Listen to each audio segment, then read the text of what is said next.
Medicinske sestre, veste, bom rekla, veliko smo navajene pretrpeti, dati česa, zmoremo veliko, ampak tega si nismo predstavljali. To ni navadna gripa.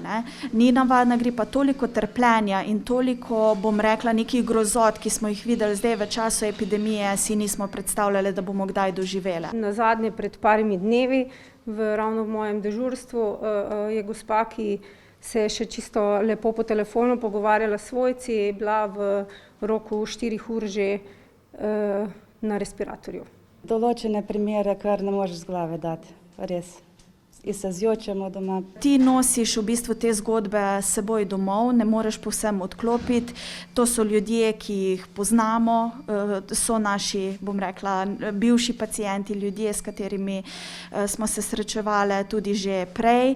In ko vidiš, da v bistvu je nemočen, da smo vsi nemočni, da moramo zaupati stroki, v tem trenutku, potem seveda soočanje s takimi situacijami je težko in to vodi v neko izčrpanost, bom rekla, ne toliko fizično, kot pa predvsem psihično izčrpanost. Delo zdravstvenih delavcev v času epidemije poteka precej drugače, kot so bili vajeni. Pred vstopom v rdečo cono se oblečejo v polno zaščitno opremo. V tej zaščitni opremi je delati tako, kot bi poleti delal v polnih zimskih oblačilih. Ta zaščitna oprema seveda je predvsem v prvi vrsti vroča, kot druga pa nimaš takega občutka pri izvajanju negovalnih intervencij. Slabo slišiš, slabše vidiš, seveda vse take stvari nas upočasnjujejo pri delu. Nismo toliko hitri, nismo toliko mobilni. Jaz bom rekla, nekje do 6 ur še gre. Kaj je pa več, je pa že trpljenje. Tiste zadnje 2 uri, kot sem že večkrat povedala, sta peklenski v zaščitni opremi. In komaj čakaš, da to slečeš, da greš pod tuš in da zaključiš z delom. Delovnik medicinskih sester v brežiški bolnišnici traja 8 ur. V tem času pri pacientih opravljajo dnevno rutino, izvajajo negovalne intervencije. V 8 urah lahko zaposlena medicinska sestra enkrat zapusti rdečo cono in vstopi v ta čisti del. Takrat poje nekaj, opravi najnujnejše stvari in potem nazaj se pripravi za delo, namesti osebno varovalno opremo in vstopi nazaj v to rdečo cono. Petra Regvat-Kmetec je internistka in delo opravlja na COVID oddelku brežiške bolnišnice. Kot pove, se tu srečuje z zelo raznolikimi pacienti. V osnovi so vsi prizadeti, ker potrebujejo pač hospitalno obravnavo, do zelo prizadetih, kateri potem v nadaljevanju tudi potrebujejo intenzivno zdravljenje in zaradi tega jih mi, ker tega tukaj ne opravljamo oziroma nimamo teh kapacitet, jih potem premeščamo v druge ustanove. Od teh težjih bolnikov smo premestili 24 bolnikov v druge bolnišnice in sicer je bilo 11, ki so šli na infekcijsko kliniko v Ljubljano. 5 bolnikov smo premestili v splošno bolnišnico v Novo mesto, 4 na Golnik in tudi v bolnico Petra Držaja. Prisoten je tudi strah, da so pri pacientih, ki se jim stanje poslabša, sami naredili kaj narobe, da so morda kaj spregledali. Pri vseh je prisoten en strah oziroma v celi tvoji karieri je to prisotno, ker je to tudi na nek način en trigger za tvoj osebni in strokovni razvoj. Seveda te je strah, ampak v takem primeru se vsekakor vedno tudi pokonzultiraš ali pa oziroma narediš itak vse v svojih najboljših močeh, ko pride pa do tiste točke, da veš sam, da oceniš, da seveda rabi dodatno intenzivno zdravljenje, pa premestiš bolnika po dogovoru.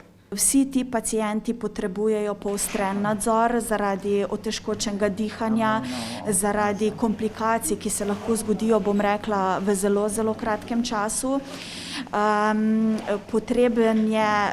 Potrebna je, bom rekla, izjemna skrb za te paciente. Bolniki so osamljeni, stiki s svojci, vsaj v živo, niso dovoljeni. To je pa druga stvar, Ti pacienti, mnogi tudi, bom rekla, se znajdejo v nekem neznanem okolju iz drugega konca Slovenije, ne. Gre za starejše, dementne ljudi, ki težko razumejo, zakaj so se znašli v takem okolju, zakaj smo okoli njih vsi zamaskirani, ne moreš mu stisniti, bom rekla, tople dlani, vse je zavito v plastiko, ne.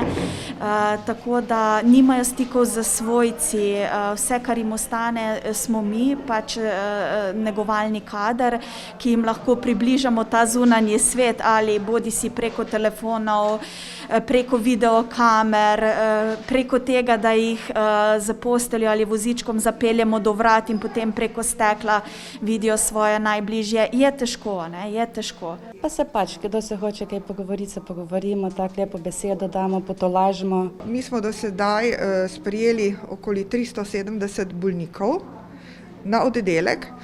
Prav takšno število pa je bilo tudi obravnavanih na urgenci, ki niso potrebovali sprejema. Med temi, ki smo jih sprejeli, jih je 72 tudi žal umrlo. Res, da je večina starejših, povprečna starost je bila 86 let, ampak kljub temu je to huda bolezen za tiste, zlasti za tiste, ki imajo pridružene bolezni.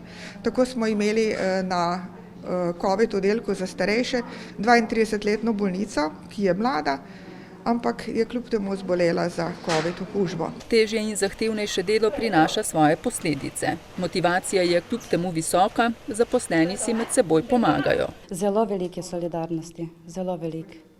Sploh na COVID-u je zelo velik. Pomagamo si res, med sabo si zelo pomagamo. No, to pa lahko rečem, da je ena svetla točka, ki se je pokazala v naši bolnišnici. Lahko rečem, da si tudi oddelki med seboj zelo pomagamo, vsi zaposleni, ne. Konec koncev se tudi v timu, ki dela tisti dan, skoraj ne prepoznamo, a ne. Takrat ni več barva uniforme, ampak smo vsi enaki v teh skafandrih in moram reči, da vsi delamo skupaj, a ne. Od bolniške strežnice, bolničarjev, srednjih sester, diplomiranih sester, zdravnikov. Mislim, da je res nam cilj, da zagotovimo pacientom varno zdravstveno obravnavo in da je to čas, ko res moramo pokazati, da lahko in zmoremo in da stopimo skupaj. Čeprav vse ukrepe strogo upoštevajo, v Splošni bolnišnici Brežice so celo vzpostavili poseben protokol vstopanja v stavbo za osebje, ki delo opravlja v rdeči coni, zaposleni prav tako zbolevajo. Do sedaj je zbolelo 104, so zboleli 104 zaposleni, kar predstavlja 28% zaposlenih. Nekako pa se srečujemo, da je 4 do 5% zaposlenih v bolniškem staležu, kar zopet pomeni večjo obremenitev za tiste, ki ostanejo na delu.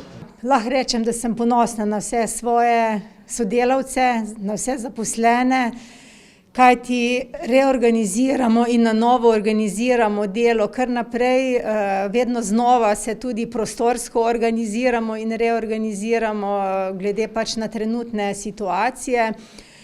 Za vse to je potrebno imeti neko potrpežljivost in seveda tudi voljo, da se to naredi. Delo je seveda takšno, da danes zaposleni, ki so sicer na kirurškem oddelku, več niso samo na kirurškem oddelku, ampak recimo vse sestre, vsa zdravstvena nega skrbi za paciente, internistične paciente, ki so v beli coni. Sestre, pediatrije, ginekologije, centralne intenzivne terapije pomagajo na COVID oddelku ali v sivi in rdeči coni v urgentnem centru. Enako velja tudi za zdravnike, tako da se delo med oddelki zelo prepleta in pač pomagamo si drug drugemu, tako da lahko delo nemoteno teče. Kadra namreč primanjkuje. Tako bom rekla, ne, delo se je zelo spremenilo predvsem v tem smislu, da ni koriščenja dopusta, ni prostega dneva, ne. Že od lanskega poletja v bistvu nismo bili nič doma. Še tisti dan, mogoče, ki imaš planiran prost, te pokličejo, ker je gužva. Delavci so utrujeni, izčrpani, a ne. Kako to kompenzirate, da vas je manj, da je zdravnikov manj, da je osebja manj? To je pa težko, pač kompenziraš, moraš, druge ni. Vse bi bilo drugače, bom rekla, če bi videli nek datumski konec te epidemije, ampak to nam nihče ne more predvideti. Kdaj se bo to končalo in tudi, ko se bo končalo, v bistvu kaj bo od nas ostalo, bom tako rekla. Kljub temu ostajajo optimistični. V bolnišnici Brežice smo dali čez, bom rekla, že veliko stvari in tudi to bomo zmogli, bomo premagali to. Bi pa poudarila, da svetlo luč vidimo predvsem v cepljenju, in tisti, ki je, bom rekla, se malo pozanimal, malo prebral strokovne literature, ve, da je to za nas najlepše novoletno darilo in da je treba zaupati stroki.